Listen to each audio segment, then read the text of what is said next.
C'est ici que vit Kanya Sesser, 23 ans.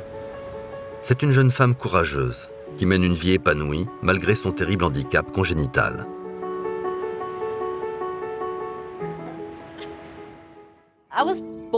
Je suis née en Thaïlande. Des moines m'ont trouvée devant un temple de Bouddha.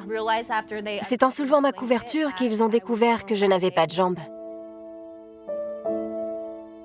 Kanya a été abandonnée par ses parents.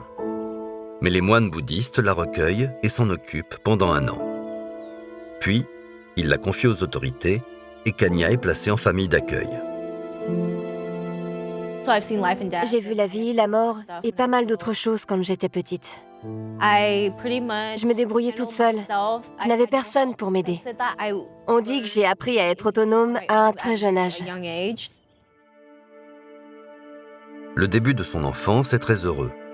Mais lorsqu'elle a 4 ans, pour une raison inconnue, ses parents d'accueil thaïlandais décident de la faire adopter. Elle s'apprête alors à commencer une nouvelle vie au sein d'une famille américaine qui a décidé de la recueillir. J'ai eu 2 fils biologiques et je voulais une fille, mais je ne pouvais plus tomber enceinte. Alors on a décidé d'adopter.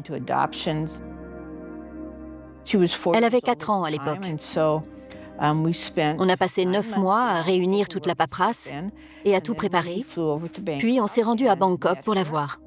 Kanya était très timide. Elle est venue vers nous, on lui a donné les jouets qu'on avait apportés, mais elle n'a pas dit grand-chose. Jane tombe immédiatement sous le charme de cette petite fille timide. Ils savaient que je n'avais pas de jambes et que je n'avais que 3 doigts à la main droite. Mais ils n'ont pas vu ça comme quelque chose de négatif. Ils m'ont tout de suite adorée. Kanya ne connaît pas l'identité de ses parents biologiques. Les autorités ont tenté de les retrouver, mais ils ne se sont jamais manifestés. Apparemment, ils ont passé un message dans le journal local pour retrouver ses parents, mais personne n'a répondu. Tout ce qu'on sait, c'est ce qu'on a découvert quand on lui a fait passer des scanners à l'hôpital. Il lui manque les os des jambes. Elle a seulement ceux des hanches. L'absence de jambes et de certains de ses doigts reste un mystère. Mais les médecins pensent qu'elle est due à une pathologie que l'on appelle la maladie des brides amniotiques. Lors du développement du fœtus, des brides fibreuses se forment dans l'utérus et s'enroulent étroitement autour d'un membre, endiguant le flux sanguin et entraînant l'amputation du membre en question.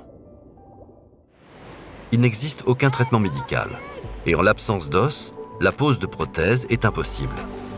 Kanya a donc dû apprendre à vivre sans jambes.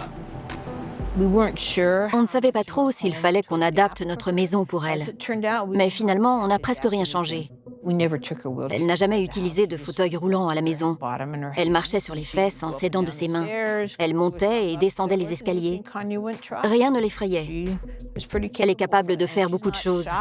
Et elle n'a pas peur de demander de l'aide. J'étais jeune et j'avais encore énormément de choses à découvrir.